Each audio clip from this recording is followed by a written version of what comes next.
y cómo Pablo advertía que esto es lo que causaba todos los problemas en la iglesia.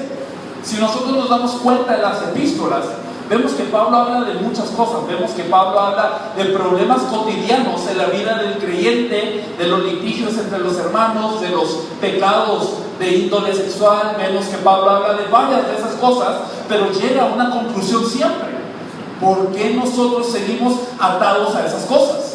Si se supone que el Cristo realmente nos ha vivificado y que el Cristo realmente ha hecho que cobremos vida para salvar al mundo, ¿cómo es que seguimos atados a esas cosas? Pablo decía una cosa: es que realmente es porque no hemos comprendido a plenitud el Evangelio. Y eso lo recalcaba a todas las iglesias a las que él les escribía. Por eso nosotros entendemos que este Evangelio es lo único que puede salvar el mundo. Una gran iglesia no puede salvar el mundo.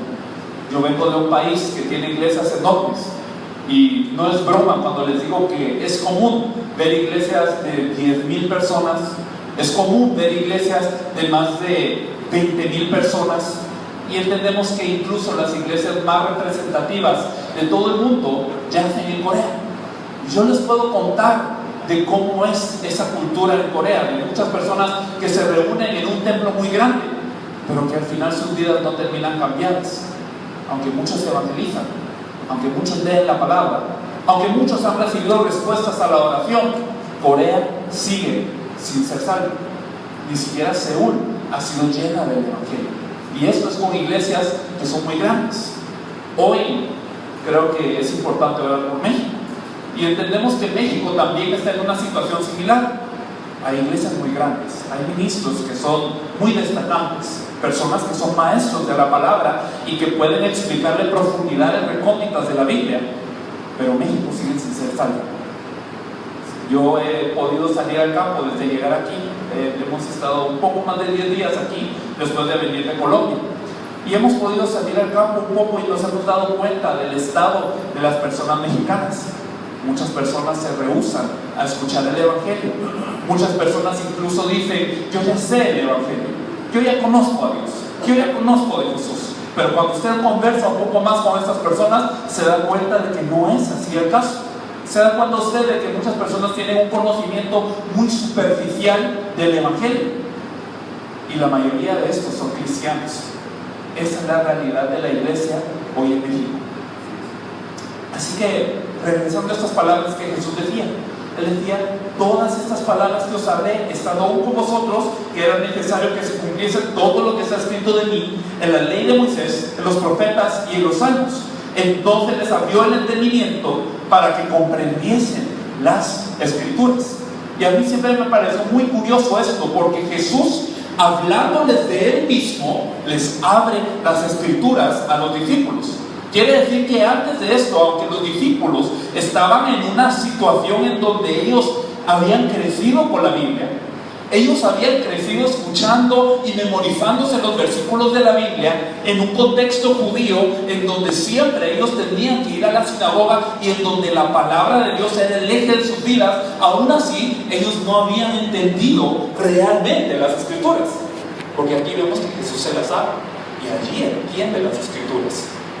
Es decir, no por leer la Biblia, no por tener una vida cristiana, o no por simplemente participar de una cultura de iglesia, es que estamos entendiendo la Biblia. Y Jesús aquí les abre el entendimiento hablándoles de quién es Él, de cómo el Mesías tuvo que venir. Para recapitular este punto, es que el ser humano solamente tiene un problema hoy. El ser humano no tiene problemas de economía hoy. El problema realmente no es la sociedad, no es la política, no es que la gente se corrompe moral y éticamente, no es algún problema del ambiente. El problema del ser humano, según la Biblia, es una cosa: el ser humano fue creado a imagen y semejanza de Dios para depender de Dios. Fue creado como un ser que depende de esa conexión con Dios para tener todas las cosas que necesita en la vida. Dios le proveyó todo desde un inicio, pero le dio un pacto para guardar. No comas de este árbol de la ciencia del bien y del mal, porque el día que le comieres ciertamente morirás. no era una limitante, no era algo que Dios estaba imponiendo al ser humano para ejercer un dominio, era una relación que el ser humano compartía con Dios. En cuanto tú no comas de este fruto, yo sé que tú estás respetándome como Dios, y yo te seré por Dios, tú me serás por pueblo, por hijo. Eso era el todo del ser humano, y el ser humano lo tenía todo. Pero hoy entendemos que esa verdad de esa relación con Dios no existe en la vida del ser humano. No se necesita ser muy observador para saber que hoy la gente vive separada de Dios. Y todo el problema del ser humano viene a causa de estar separado de Dios. Hoy muchas iglesias invierten tiempo en atacar varios problemas. El problema de la homosexualidad, por ejemplo, el problema de la adicción, el problema de las maras o de las pandillas, el problema de incluso social o ético. Las iglesias invierten mucho tiempo en atacar eso, pero la Biblia nos sigue diciendo una cosa: todo eso es un resultado de que estamos separados de Dios. Todo el estado del ser humano hoy, perverso y corrupto, es que no tenemos una relación con Dios. ¿Y por qué no tenemos una relación con Dios? Es porque en nuestra vida existe algo que se llama pecado. Isaías 59, del 1 al 2, es tan claro en decirnos que lo único que nos puede separar de este Dios que es todopoderoso y que nos ama es el pecado. Imagínense, Dios que nos ama, Dios que es todopoderoso, y mucha gente en el campo pregunta: si Dios nos ama tanto y si Dios es todopoderoso, ¿qué no quiere decir que está conmigo aunque yo le reconozca o no? No quiere decir que Dios tiene dominio sobre mi vida aunque yo no ore y aunque yo no tenga un conocimiento de la Biblia. No quiere decir que Dios, si quiere estar conmigo, no puede estar conmigo Él, porque es todopoderoso. Pero la Biblia nos aclara tanto que aunque Israel obedecía muchas de las leyes, lo que separaba a Israel de Dios era una cosa: era el pecado que permanecía en ellos. Y no solamente era algo ritual, no solamente era algo ético o moral. El hombre fundamentalmente nace en ese pecado del que no se puede librar. Es que el pecado es más allá de lo ético o moral. Es algo que nos separa de Dios. La paga del pecado es muerte, dice la Biblia. Y hoy mucha gente no entiende la severidad del pecado. Por eso es que cuando Jesús, por ejemplo, estaba en esa cruz y Él fue teñido de pecado, Él no tiene más opción que decir: Dios mío, ¿por qué me has desamparado? Incluso Jesús, que decía ser uno con Dios, en ese momento en la cruz, cuando carga el pecado de toda la humanidad, Él experimenta esa distancia con Dios. Así de severo es el pecado que tiene hoy la humanidad. Pero ¿por qué viene el pecado a la humanidad? Existe un ser que se llama Satanás, cuyo objetivo es hurtar, matar y destruir. Pero Satanás no va a estar jugando juegos con el ser humano. Satanás no está simplemente para poder darle inconveniencias al ser humano, sino lo que Satanás quiere hacer completamente es destruir al ser humano. ¿Y cómo lo logra?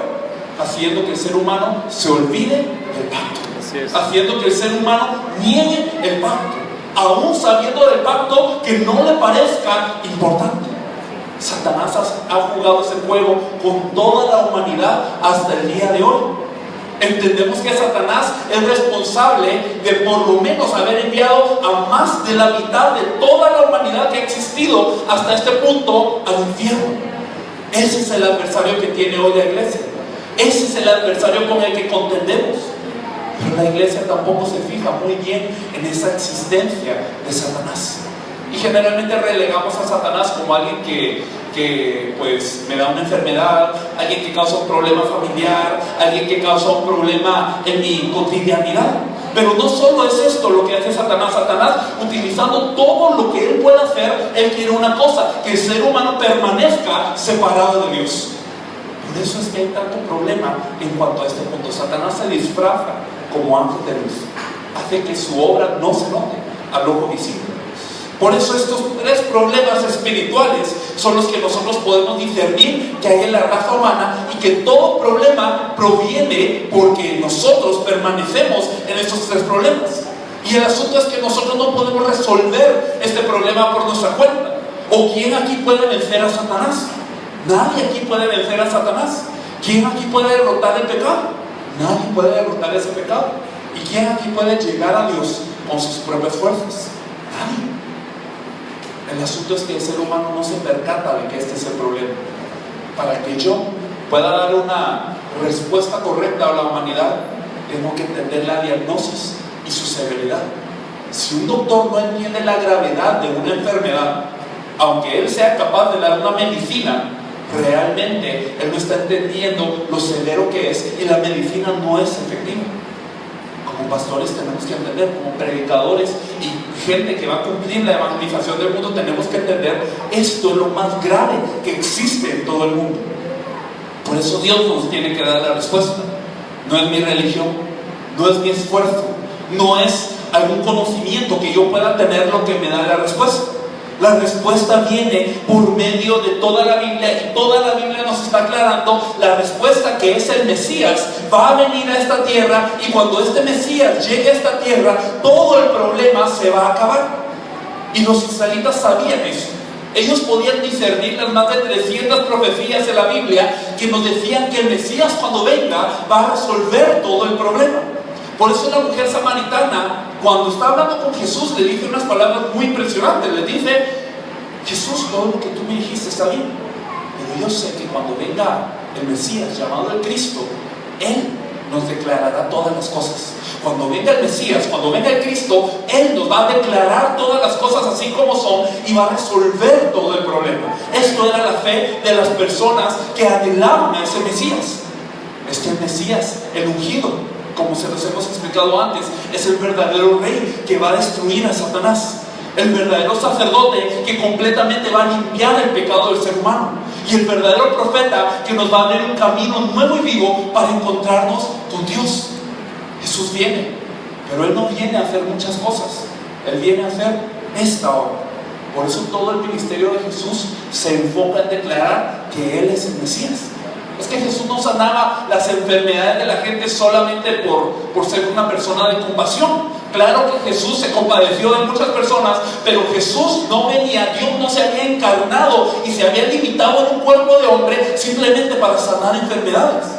Jesús no había venido simplemente a que se mostraran milagros sobrenaturales o para multiplicar panes y peces. Eso no era el objetivo principal para el que Él había venido, sino para cumplir la obra del Mesías y resolver el problema fundamental del ser humano. Pero esto le costó la vida, esto costó la cruz y la resurrección. En medio de esa cruz y la resurrección entendemos que Él ejerce su potestad como el verdadero rey, destruyendo completamente la potestad de la muerte. Entendemos que como sumo sacerdote derrama no sangre ajena, sino su propia sangre, que es limpia de mancha, para que toda la humanidad pueda tener una libertad completa de las consecuencias del pecado. Y entendemos también que partiéndose en esa cruz, rasgando su carne en esa cruz, nos abre el velo para estar con Dios de nuevo, como el verdadero profeta. Y si estamos con Dios, si por medio de ese Cristo Jesús ahora tenemos una relación con Dios, no hace falta nada. Si el hombre está con Dios, entonces no tendría que haber ningún problema. El hombre estando con Dios realmente no tendría falta alguna. Es que David, aunque estaba siendo perseguido, aunque él estaba siendo asediado por su propio hijo, él decía algo en el Salmo 23: Jehová es mi pastor y nada me faltará. Pues mi hijo me puede estar atacando, yo puedo estar exiliado, yo puedo estar refugiado y no tener nada, no disfrutar de ninguna de mis autoridades como rey, pero si Jehová está conmigo, nada me faltará. Lamentablemente, esta es la fe que los cristianos hoy no tienen. Hoy los cristianos no saben ni siquiera qué es ser salvo. Para muchos cristianos el ser salvo simplemente es morir y luego tener un acceso al cielo, lo cual sí forma parte de la salvación, pero ser salvo realmente es ser rescatado de toda la vida antigua que yo tenía bajo la esclavitud y bajo la muerte. Es completamente que yo ahora tengo una restauración en mi relación con Dios. Amén. Eso es la salvación, pero el cristiano hoy no lo disfruta. Aunque muchos cristianos piensan ser salvos, pero en su vida no se manifiesta eso. ¿Y de dónde viene el problema entonces? Es que yo no puedo disfrutar de esa salvación si yo no conozco el Evangelio. Si yo no creo en el Evangelio, esa salvación no es válida para mí, no es respuesta para mí. Entonces, entendemos de que, habiendo resumido puntos importantes del Evangelio, que hoy el cristiano carece de esta confianza, carece de esta fe. Y por eso el Señor nos manda una cosa, como dice aquí. Después de haber explicado todo esto acerca del Mesías, después de haber explicado todo esto concerniente a cómo en toda la ley de Moisés, en los profetas y en los salmos se hablaba de él, entonces les abrió el entendimiento para que comprendiesen las Escrituras y les dijo: así está escrito y así fue necesario que el Cristo padeciese y resucitase de los muertos al tercer día, y que se predicase en su nombre el arrepentimiento y el perdón de pecados en todas las naciones, comenzando desde Jerusalén. Aquí nosotros vemos que era necesario entonces que se predicara este mensaje, que es lo único que me puede salvar, es lo que fuera necesario que se predicara en todo el mundo. Hoy muchas iglesias enfatizan el testimonio correcto, y está bien, es importante que nosotros tengamos una vida correcta ante el Señor, pero predicando el testimonio nadie se va a salvar. Es importante quizás que yo tenga una estructura en cuanto a entender la Biblia, pero predicar de eso a nadie lo va a salvar. Es importante quizás que yo pueda tener alguna respuesta a mi oración o tener una compenetración importante con Dios, y es importante con Dios, pero al escuchar de esto no es lo que salva a la gente. ¿Qué es lo que verdaderamente salva a la gente? Solamente el Evangelio salva a la gente. Así que no podemos darnos el lujo de hablar de algo que sea diferente al Evangelio, porque el mundo hoy se está perdiendo. México hoy se está perdiendo. México hoy, ustedes conocen la situación en la que está, mejor que yo, pero no nos podemos dar el lujo de hablar de otra cosa entonces que el Evangelio. Porque en el momento en el que el Señor nos da el púlpito, en el momento en el que el Señor nos pone como obreros de su palabra, es para que nosotros anunciemos esto, así como dicen estas Escrituras, para que anunciemos que Jesús vino como el Cristo y que cumplió toda la obra del Cristo, que aún hoy Él sigue siendo el único camino para la salvación del ser humano, que aún hoy Él sigue siendo la respuesta perfecta de Dios, en donde todas las cosas se unen. Él sigue siendo esa respuesta, pero nosotros somos los que nos hemos desviado.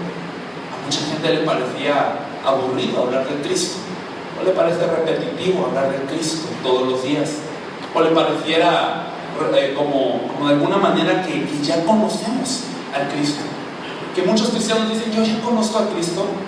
Utiliza mucho esta escritura en donde dice: yo sé en quién he creído, pero realmente ¿cuánto conocemos al Cristo? El Cristo es infinito. El Cristo es alguien cuyo amor se extiende más de lo que nosotros podamos conocer en 1000 años. Es que Dios es infinito, Dios es tan profundo, tan grande, tan ancho, tan largo, tan alto, que nosotros no vamos a terminar de conocerlo, pero nosotros seguimos diciendo: ya conozco a Cristo, ya me aburrí del Cristo. Si nosotros vemos en Éxodo, nosotros vemos que los israelitas corren en el desierto y Dios les está proveyendo todo. Y estos israelitas no tienen ninguna falta, aunque ellos estén corriendo en un lugar en donde no pueden sembrar, en donde no pueden cavar un pozo, en donde no pueden construir casa. Ellos no pueden hacer nada y totalmente dependen de esa gracia de Dios. Y llega un momento en donde Dios les sigue dando el maná del cielo, les da este pan del cielo. Imagínense que les llueva pan. Esa era la situación de Israel, les llueve pan. Pero los israelitas llegaron a un momento y dijeron: este pan es liviano, ese pan ya nos aburrió. En Egipto teníamos carne, teníamos vegetales. Dios, ¿por qué no nos das carne? Ya me aburrí del pan, ya me aburrí del maná. Y entendemos nosotros que el pan de vida que a nosotros nos es dado es el Cristo. Amén, aleluya. Pero muchos hoy estamos como esos israelitas de nuevo: ya me aburrí del Cristo, yo ya conocí al Cristo, el Cristo es liviano para mí ahora.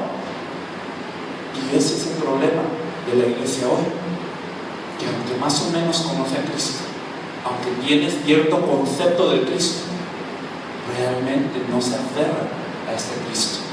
Conoce al Cristo de una manera diferente a lo que las Escrituras dicen que es. Entonces nosotros vemos que mucha gente habla de Jesús, mucha gente habla de Cristo, mucha gente dice: yo conozco a Jesucristo, Jesús es mi Salvador. Jesús es mi todo. Sí, Jesús es mi luz. Jesús es aquel que vino y dio su vida por mí y murió por mí y resucitó al tercer día.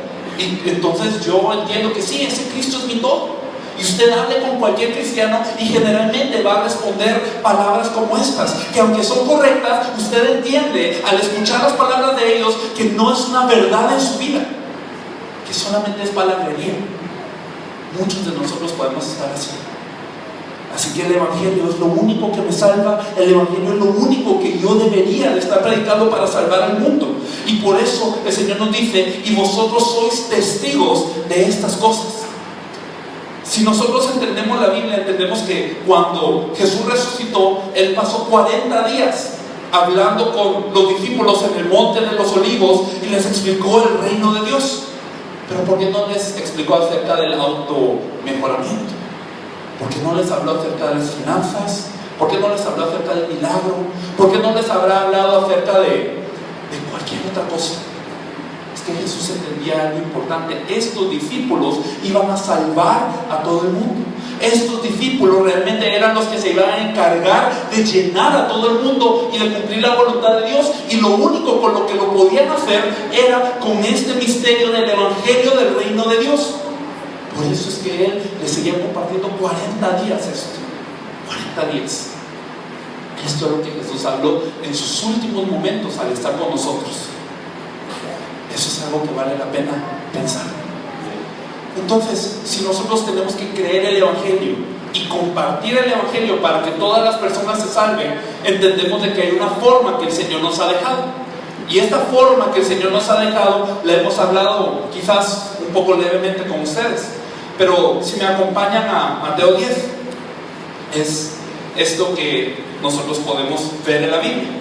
El Señor entendía que había que salvar a todo el mundo. Y Él entendía que realmente a la hora de su venida iba a ser cuando todo el mundo estuviera cubierto del Evangelio. Y ciertamente existen muchas formas de evangelismo. Y muchos predicadores y muchos pastores se interesan en la estrategia o la forma del evangelismo. Pero entendemos de que todas las formas desarrolladas hasta el día de hoy han sido por algún poder humano. Muchas personas han leído la Biblia y se han basado en algún versículo de la Biblia para sacar alguna estrategia de evangelismo, para idearse alguna forma de evangelizar. Y por eso todas esas metodologías están basadas en la Biblia, pero han perdido algo. Han perdido realmente esto que el Señor ha predicado, esto que el Señor nos enseñó en cuanto a cómo evangelizar. Y para repasar esta parte, tenemos en que Mateo 10 es cuando Jesús envía a los 12. Y a los 12 les dice palabras muy importantes. Les dice: ustedes no se vayan con nada, no lleven vara, no lleven 2 túnicas, no lleven calzado, no lleven alforjas, no lleven oro y plata, no lleven nada de eso. Y a todo lugar al que vayan, ustedes sanen a los enfermos, echen fuera a los demonios. Y les dijo todas esas instrucciones preliminarmente. ¿Qué quiere decir esto? No se preocupen de este evangelismo, porque no depende de lo que ustedes tienen, no depende de algún poder humano. Dios se va a encargar de hacer eso. Ustedes vayan y no se preocupen de lo que van a comer o tomar ni nada de eso. Ustedes vayan y Dios se va a encargar de eso. Eso era lo preliminar. Pero a los discípulos les dio instrucciones muy claras. A cualquier aldea donde vayan, infórmense quién en esta aldea sea digno. Infórmense quién es digno. Y esta es la palabra que nos dice la Reina Valera 1960. Hay personas que quizás han estado incómodas con esta palabra dignos, porque, bueno, y entonces si yo no soy esa persona, ¿quiere decir que no soy digno? O algo por el estilo. Pero otras versiones dicen: infórmense quién en ella sean discípulos. Una palabra que se utilizaba en griego era axios. En fin, dejando atrás la terminología, infórmense realmente quién sea esa persona preparada por Dios, quién es esa persona que va a seguir este evangelio. Infórmense de eso, vayan y entonces quédense con esta persona, moren en la casa de esta persona, incluso si esta persona recibe su paz. Y si no recibe su paz, entonces ustedes acúdanse a los pies y váyanse a ese lugar. Jesús era muy tajante en esto del evangelismo. Para Jesús era simplemente esto. Él enseñó a los discípulos a que fueran a las ciudades y gritaran: arrepentíos, el reino de los cielos se ha acercado. Que los discípulos fueran de 2 en 2 y gritaran esto. Y entonces al ir gritando esto, la gente iba a escuchar esto que estaban diciendo estas personas, y después de esto a esta pareja le tocaba ir a tocar de puerta en puerta. Y entonces esta persona que había escuchado ya, arrepentidos, el reino de los cielos se ha acercado, al ver a estos predicadores simplemente tenía una elección que hacer, una decisión que tomar. ¿Quiero escuchar más o no quiero escuchar más? Esa era la decisión que había que tomar para esta persona que había escuchado.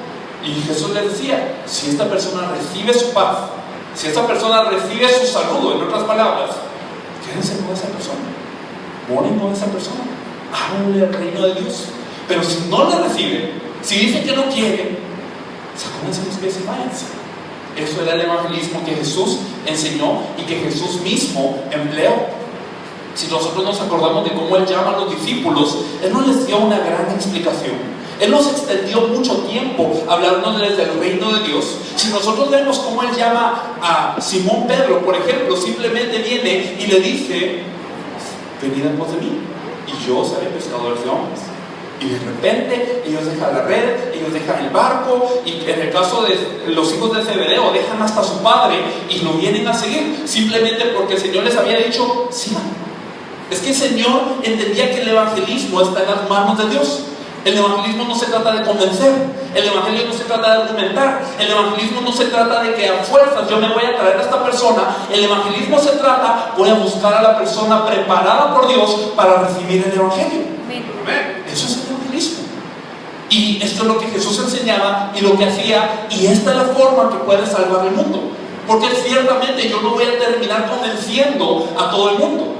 Con mi palabrería, con lo que yo pueda explicar, yo no voy a convencer a nadie de que tenga vida eterna. Dios lo va a hacer por medio de su Espíritu Santo. Pero yo soy utilizado como un vocero, como un instrumento para poder hacerlo.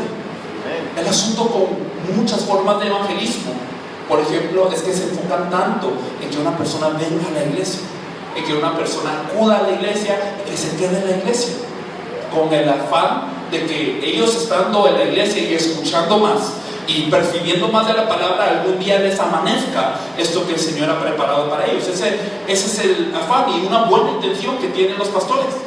Pero si nosotros vemos en Mateo 13, vemos las parábolas del reino, y nos damos cuenta de que las parábolas del reino, también muy relacionadas con el evangelismo, son de la misma manera tajantes.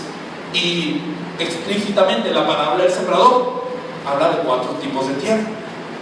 Y el asunto con esos 4 tipos de tierra es que los israelitas no podían discernir esta tierra a simple vista.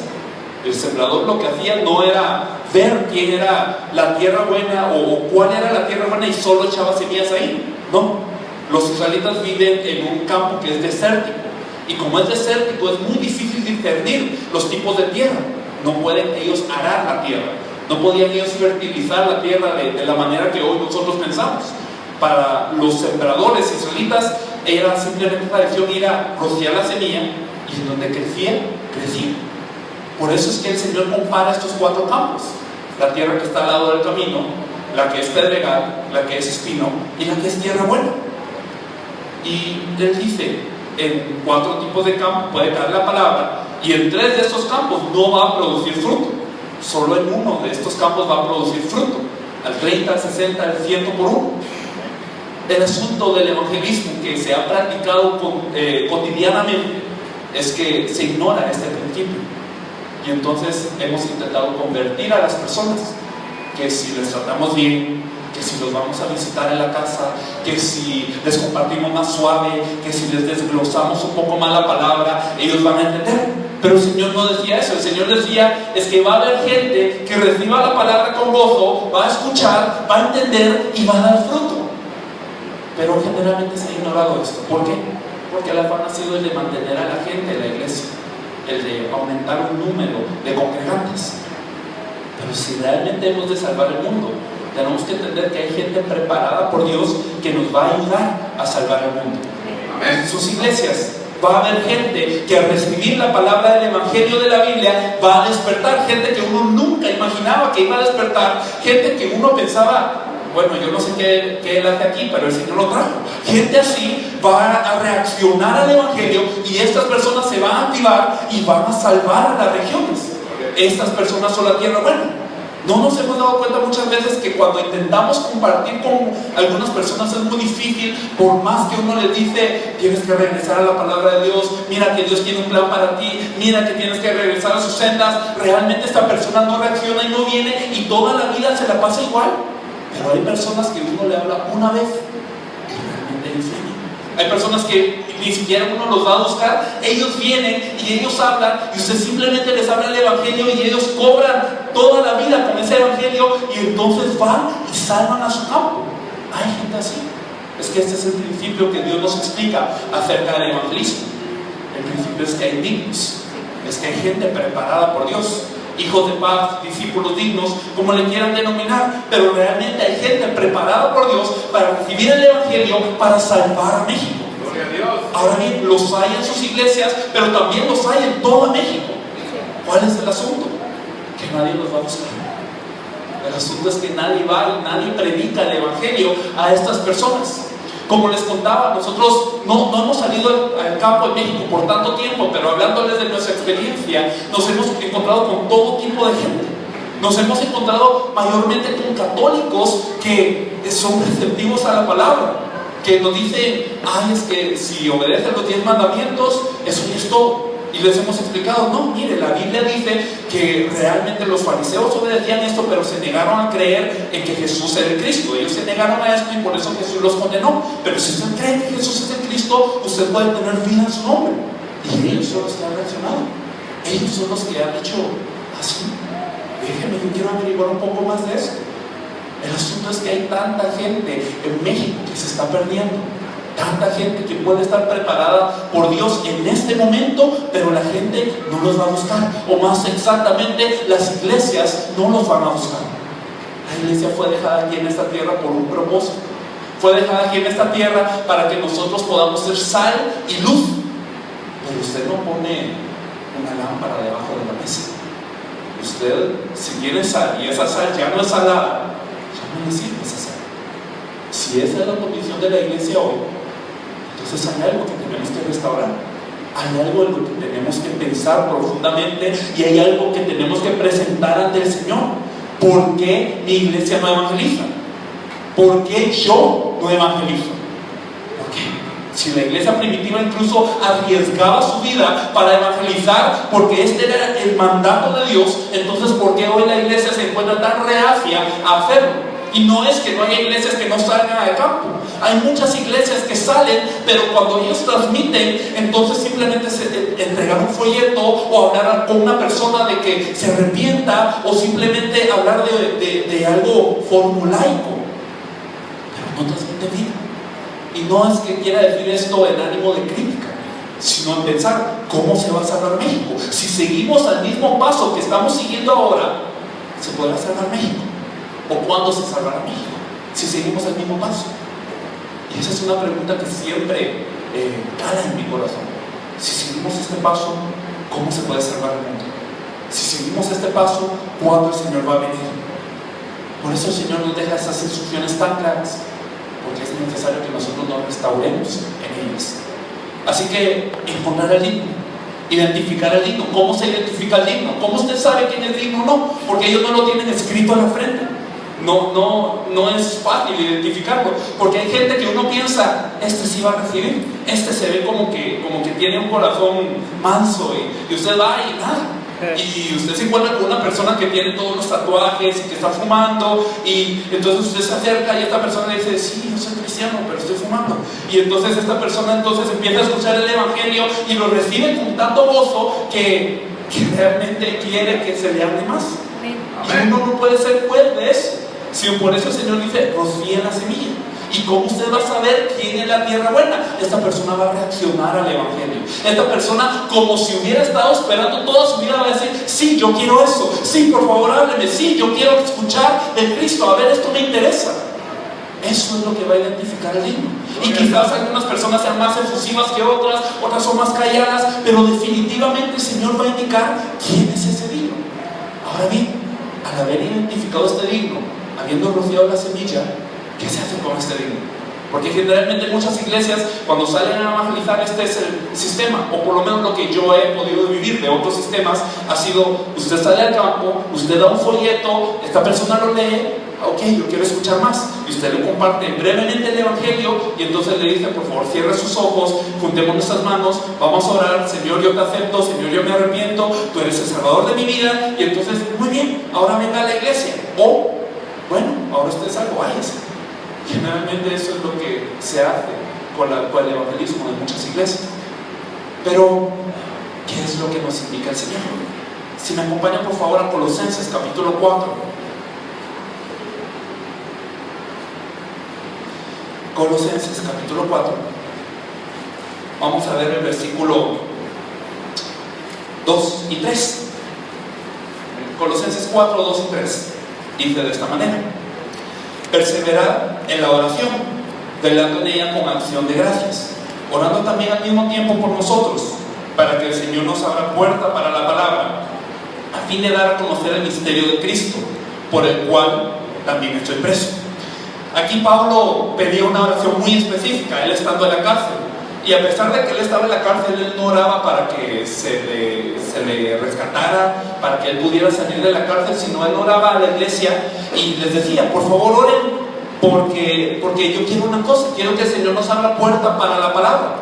Es decir, hay puertas para la palabra, no es solo testificar la palabra así como caiga, sino realmente hay gente que va a escuchar la palabra, hay gente que va a hacer un acceso, hay gente que va a abrir un campo para predicar la palabra.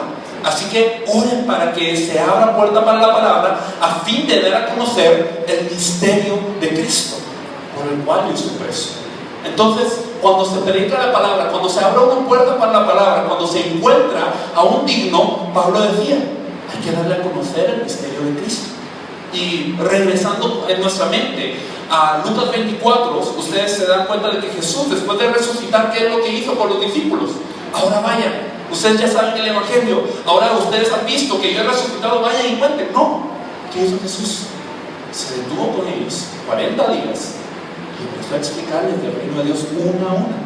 Otra vez les explicaba lo que ya les había explicado, porque Jesús dice: esto que ya les había hablado a vosotros, eso lo viene a explicar otra vez a los discípulos, con tal de que se les revele el misterio de Cristo, con tal de que este misterio de Cristo se haga vida en ellos, de que ellos se encarnen en este misterio de Cristo y que se empapen de ello, digámoslo así.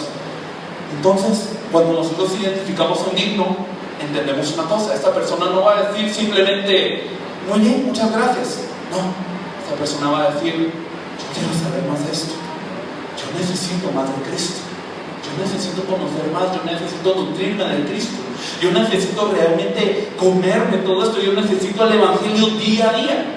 Esto es lo que va a usted discernir de una persona digna. Esta persona no se va a quedar simplemente con que es suficiente un poco de teoría, no. Esta persona va a querer realmente conocer a Cristo. Y entonces aquí viene lo que podríamos decir que es el movimiento de la palabra. Y se pueden usar muchas palabras para eso: reuniones, o grupos, o comunidades de fe, o células. Pero lo importante aquí es que esta persona va a querer más. Esta persona va a querer cobrar vida. Y entonces, como pastores, generalmente lo que decimos es: bueno, venga a la iglesia, por favor. Pero no funciona así muchas veces. ¿Por qué? Esta persona ha recibido el evangelio, esta persona quiere el evangelio, luego viene a la iglesia y se encuentra con una realidad. La iglesia es totalmente diferente a lo que esta persona esperaba. Esta persona esperaba gente que realmente cree, gente que realmente da su vida por el evangelio, pero en la iglesia hay de todo. Un dicho que no creo que esté en la Biblia, pero mucha gente en Latinoamérica dice que hay de todo en la Biblia del Señor, ¿verdad?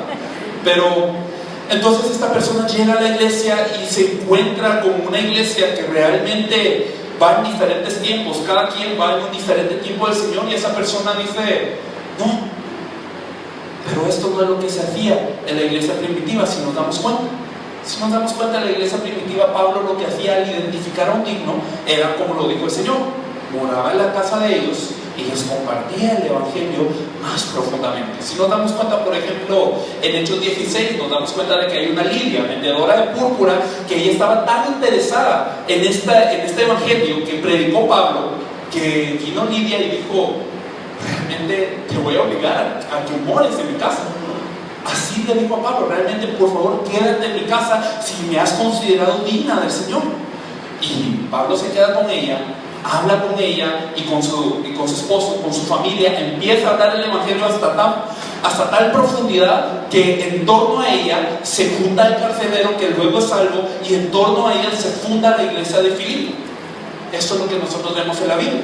Vemos a un Jasón, por ejemplo, que Pablo se queda con él una semana con él realmente, y empieza a hablarle del evangelio. Pero este Jasón, a pesar de que Pablo se tiene que ir rápido de Tesalónica por las persecuciones, este Jasón se queda en la iglesia de Tesalónica y él funda la iglesia de Tesalónica, y esta iglesia de Tesalónica termina siendo una iglesia tan reconocida que Pablo les escribe en su primera carta diciendo: es que nosotros hemos ido a regiones en donde nos han contado acerca de nosotros porque ustedes ya les habían contado. Así se vuelve la iglesia de Tesalónica. Luego, con Priscila y Aquila, vemos que Pablo pasa un tiempo también y ellos no se quedan quietos, ellos fundan la iglesia de Corinto. Entonces vemos que en la Biblia no era simplemente de aumentar la membresía de un grupo. Vemos que Pablo se quedaba con ellos. Vemos que Pablo les explicaba el evangelio más a fondo, porque ciertamente toda esta Biblia tiene un propósito. Estas se han escrito para que creáis que Jesús es el Cristo, el Hijo de Dios, y para que creyendo tengáis vida en su nombre, dice la Escritura.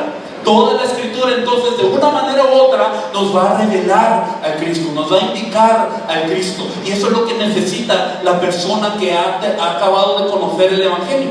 Lo que generalmente hacemos cuando una persona ha reaccionado al Evangelio y quiere escuchar más es una cosa: le decimos, bueno, ¿usted quiere escuchar más del Evangelio?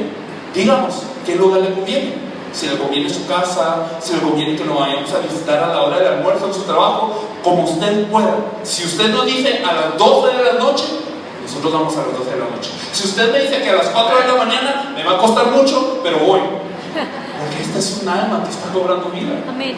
Esta es un alma que me va a ayudar a salvar a México. Entonces yo voy con esta persona a la hora que esta persona pueda. ¿Y qué hago con esta persona? Le empiezo a abrir las Escrituras y declararle por medio de las Escrituras cómo es que Jesús es el Cristo. Y ustedes recibieron un material al entrar. Si no lo han recibido, pues luego se lo entregamos. Pero ustedes recibieron un material, unas lecciones que dice las 33 lecciones para el campo. ¿Y cuál es el objetivo de esto? Como ustedes son pastores, se los voy a hablar en este término. Digamos que es un poco diferente al discipulado general, porque ¿qué es lo que generalmente los pastores practican en el discipulado? Generalmente hay un material que se usa para el discipulado, y las primeras 2 o 3 lecciones hablan de Dios, hablan de Cristo, hablan de la salvación, pero mientras usted va avanzando más y más, entonces se va a dar cuenta de que los temas van cambiando radicalmente. Y usted ya llegó a la lección 19 más o menos, y entonces en esta lección 19, en los materiales comunes que dice acerca de la ofrenda, acerca de cómo usted se tiene que comportar en su matrimonio, acerca de cómo usted tiene que ser una buena persona, y entonces nos vamos pasando a otros temas. ¿Y qué es lo que ocurre en este momento? Cuando usted empieza un discipulado, porque todos aquí ya lo han hecho, cuando usted empieza un discipulado, entonces hay 10 personas, digamos. Empieza usted con 10 personas, todo bonito, y pasan 2 semanas, y pasan 3 semanas, y ya pasó un mes, y se quedaron ¿cuántas? Como 2 o 3, ¿verdad? Y al final, estas personas son las que terminan el discipulado. Entonces, ¿por qué pasa eso? Es que lo que pasa es que en cada momento lo que estas personas necesitan no es moral, no es ética. Ellos necesitan al Cristo. Ellos necesitan que este Cristo sea revelado más y más a través de ellos, y esto era lo que hacía Jesús. Jesús, aunque hablaba de puntos morales y éticos y concernientes a la ley, realmente todo lo llevaba a una causa, todo iba encauzado a algo, a que realmente ellos necesitaban que el Cristo viniera sobre sus vidas. Y él decía: yo soy ese Mesías, yo soy ese que los vengo a santificar, yo soy ese que los vengo a purificar, yo soy ese que vengo a hacer el cumplimiento de toda la ley. Esta era la conclusión a la que Jesús llegaba. Y entonces nosotros entendemos de que al encontrar a un digno, y esta persona nos dice a qué hora se puede juntar uno con él, esta persona lo que necesita es conocer al Cristo. Y estas 33 lecciones que ustedes tienen realmente son para eso. Entendemos que ustedes son pastores y ustedes tienen una profundidad de la Biblia lo suficientemente amplia como para poder explicar al Cristo desde varios ángulos, y eso está perfecto. Pero para evangelizar a todo México, no solamente ustedes tienen que correr. van a haber dignos en su iglesia que también quieran empezar a correr con esto. Sí. Y realmente es más para este caso, que realmente quizás haya personas que reaccionan al Evangelio, su corazón arde por el Evangelio, quieren compartirlo ya, pero realmente no saben cómo hacerlo todavía. Quizás no tienen una profundidad en el estudio de la Biblia. Entonces estas lecciones están diseñadas para eso, para que una persona pueda empezar a compartir de una manera pues progresiva este Evangelio de la Biblia. Y si ustedes se dan cuenta, todas estas lecciones nos van a guiar a una cosa, nos van a guiar a la misma conclusión, que Jesús es el Cristo, ¿verdad? Entonces, ¿qué es lo que va a pasar cuando una persona siga escuchando el Evangelio? Al principio esta persona cobra vida, y llega un momento en el que esta persona no solamente va a escuchar, no solamente va a entender, sino también va a dar fruto.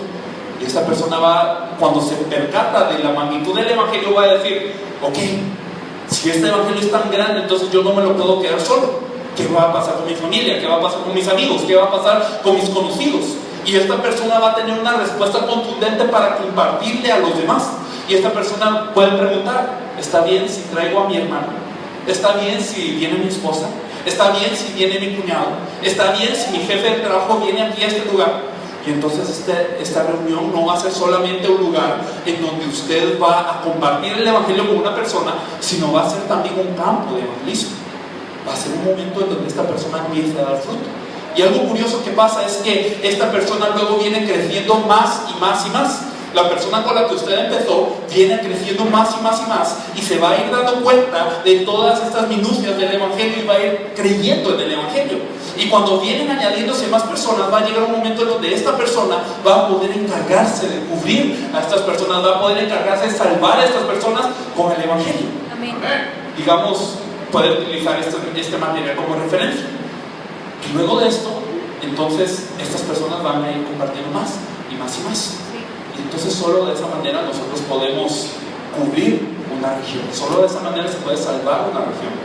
Porque muchas personas lo que intentan hacer es que, bueno, yo ya tengo un grupo, luego yo voy a otro, y yo voy a otro, y entonces yo ya tengo un montón de grupos, pero lo que quiero es que permanezcan bajo mi cobertura, digámoslo así. Y entonces, ¿qué es lo que ocurre? Este grupo se ve limitado. Pero cuando usted encuentra un digno, entonces usted realmente se va a dar cuenta que esta persona va a empezar a correr, esta persona va a empezar a compartir, esta persona va a empezar a actuar, y más allá de lo que uno puede hacer, estas personas van a ir encontrando a otras personas, y así se va a ir cubriendo la región. Y para cubrir esta región yo tengo que entender una cosa, por eso yo tengo que levantar a estas personas. Yo tengo que hacer que estas personas sean completamente capacitadas para que ellos mismos puedan seguir haciendo la obra. Entonces, tomando este punto del celo ministerial o del celo de una iglesia, realmente ese no es el objetivo de esta reunión. El objetivo es que se salve México. Y la forma que el Señor ha dado para salvar a México es esta: compartir el Evangelio. Y cuando se encuentra una persona, un digno, se hace el movimiento de la palabra con él. Se le sigue compartiendo el Evangelio, y llega un punto en que si esta persona verdaderamente es digna, va a empezar a hacerlo también. Y solamente de esta manera se puede cubrir una ciudad. Porque yo solo, ¿cuándo voy a poder salvar a León, por ejemplo? Yo solo, ¿cuántos años me tardaría? O, digámoslo así, si este grupo era el único que fuera a predicar el Evangelio de México, ¿cuánto nos tardaríamos? Pero entendemos de que ese no es el caso. Hay personas que están preparadas por el Señor para poder reaccionar al Evangelio y compartir el Evangelio también. Por eso, como pastores y predicadores, nuestro objetivo no debe de ser el de levantar simplemente un sistema, no debe de ser simplemente el de edificar algún recelo ministerial.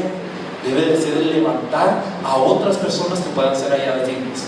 Por eso es que nosotros, cuando vamos a cierta región o a algún otro lugar, buscamos a todo tipo de denominación, porque lo que queremos aquí no es simplemente unificar alguna doctrina, no es para nada el objetivo, no es hacer una denominación, una organización o un organigrama nuevo. Lo que realmente incumbe es encontrar a este digno preparado por Dios. Y cuando esta persona es encontrada por Dios, ¿qué va a pasar? Aunque tenga un trasfondo teológico, aunque tenga un trasfondo de algún sistema ministerial, esta persona va a entender: el Evangelio es más que eso. El Evangelio es algo que trasciende mi conocimiento. El Evangelio es lo único que salva, y entonces nos vamos a lograr unir, y en ese punto, en el Evangelio. Y entonces esta persona va a empezar a salvar a su región. Esto es lo que nosotros anhelamos que pase también en esta reunión. No es, repito, para hacer un grupo nuevo, no. Es simplemente para que podamos empezar a salvar a la región. Y piensen de este material de las 33 lecciones como un flotador. Cuando uno aprende a nadar, al principio, a uno le cuesta mantenerse a flote, uno pues, tiene mucha dificultad y realmente requiere de un poco de ayuda, de un flotador. Pero llega un momento en donde esta persona realmente internaliza todo lo que es necesario para nadar y luego ya empieza a nadar solo.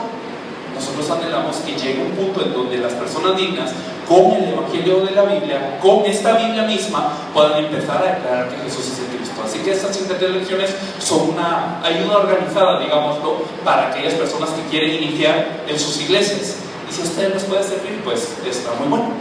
Pero no queremos que simplemente lo perciban como un material más o como, bueno, 33 predicas, ya me las saqué. No, sino que realmente sea una manera en la que puedan salvar a su región y ir profundizando en ese Cristo. Por favor, ayuden a los miembros de su iglesia a crecer en esto y a levantarse con esto. Y así, entrando al material un poquito ya más en detalle, ustedes se van a dar cuenta de que son 33 lecciones y cada una viene con su explicación. Hay otros materiales que no vienen con su explicación, pero esta sí. Y entonces tienen los versículos. Y van a darse cuenta de que cada versículo, si ustedes leen ya más de un par de estas lecciones, van a darse cuenta de que hay muchos versículos repetidos. Y explicamos por qué es así. Es porque siempre llegamos a la misma conclusión. Siempre llegamos a la conclusión del Evangelio. Y entonces, desde el principio se empieza a explicar desde varios ángulos qué es este Evangelio. Por ejemplo, hablando del pecado. ¿Por qué el pecado me tiene que guiar al Evangelio? Hablando, por ejemplo, acerca de la vida del creyente, cómo la vida del creyente me lleva al Evangelio. En las partes de después, empezando, por ejemplo, desde la 20 en adelante, nosotros vemos que hay lecciones acerca, en Lucas 20.